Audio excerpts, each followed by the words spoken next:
We live in an archipelago surrounded by beaches everywhere. Not only do we have beautiful coastlines, the Philippines is also home to a diverse marine life that begs to be preserved.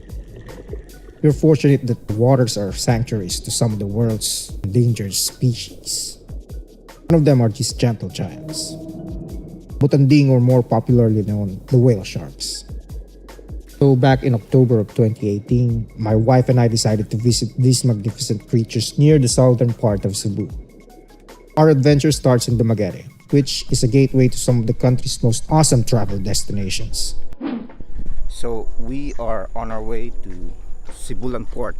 We're trying to catch the ferry going to Liloan at 6 a.m. It's already 5:45. Fortunately, we are just 5 minutes away from the port. So let's go, let's catch that ferry. Okay, so sad part is hindi kami nakahabol dun sa 6 a.m. ferry papunta sa Liloan port mula dito sa Sibulan port. So ang good news naman, kahit matitenga kami ng 1 hour, makakakain naman kami ng masarap na breakfast kasi yung Sibulan port nandito lang siya sa market ng Sibulan, tapos maraming karinderya sa mga gilid-gilid. So ang pagkain namin, pansit as itlog, so breakfast for the champions. And of course, ferries leave every hour naman, so there's no problem. And travel time is a total of 30 minutes from Sibulan port to Liloan port. Tara, kain muna tayo.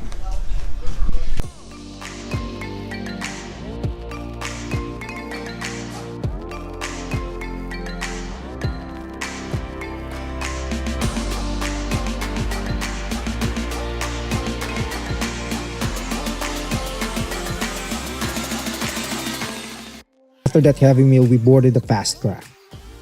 Fare was around 60 pesos or about $1.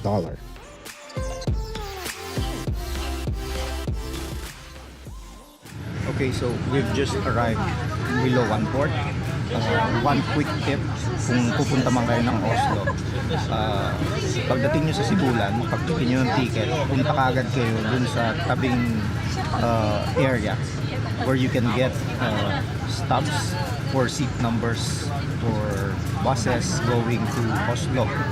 So that's why we were able to ride the bus quickly, because we got that. So now we are headed, we're just waiting for a few more passengers, and we are off to Oslob to see the whale sharks. The port of Liloan, just sit back and enjoy the view for 15 minutes. The bus driver will let you know if you've arrived in Oslob.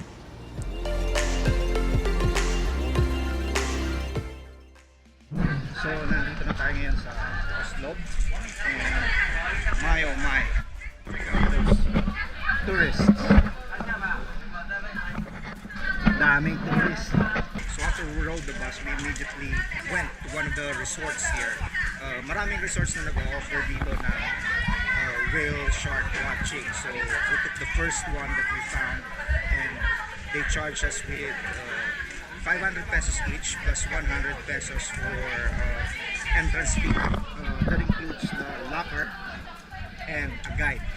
One thing to take note, you're not allowed to go in the water with a sunblock on your body. So I immediately wore my rush guard para hindi ako mag-sunburn sa likod.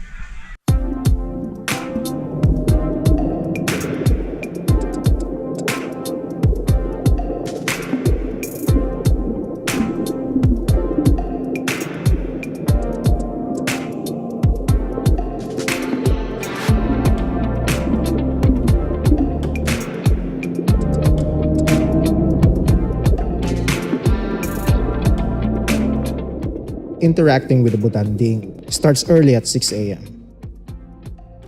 But before you meet the whale sharks, the locals will give a short briefing on how to interact properly with them, because it tends to get crowded in the water. I was at awe when I encountered the whale sharks face to face. Even if it's just 30 minutes, it was a surreal experience swimming with these gentle giants. That experience was thrilling. I was able to get close to the shark a few meters away. I think there was a time that I'm sorry, but I kicked the shark, but it was all good. I think she's fine. I have to catch my breath now.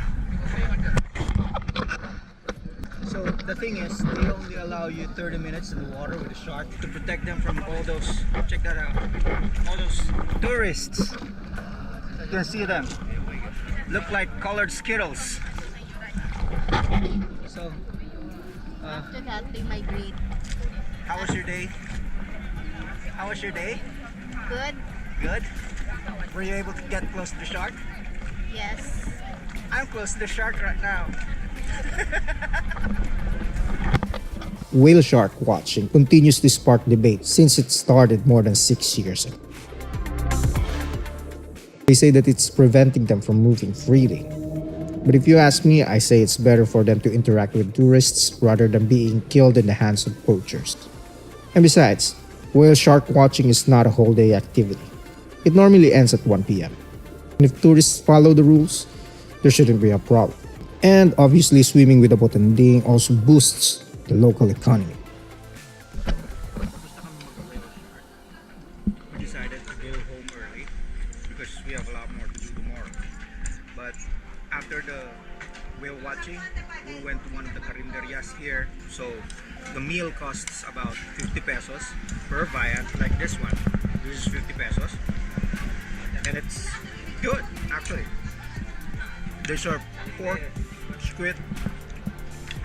It's quite tasteful. So that's it for the vlog. I hope you like this video. Give it a thumbs up and subscribe to my channel for more moments on mobile.